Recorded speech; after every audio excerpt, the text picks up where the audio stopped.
Looking around the capital, Thimphu, you wouldn't think there was an imminent election in Bhutan. There were no election billboards, no campaigners using loudspeakers to get their message across, and hardly anyone on the streets canvassing.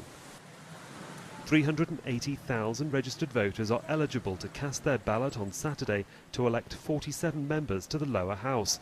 The issues are clear. For me, the India-Bhutan relationship is strong and remains strong. Any party that comes to power has to remember this. Our economy is dependent on our neighbour India.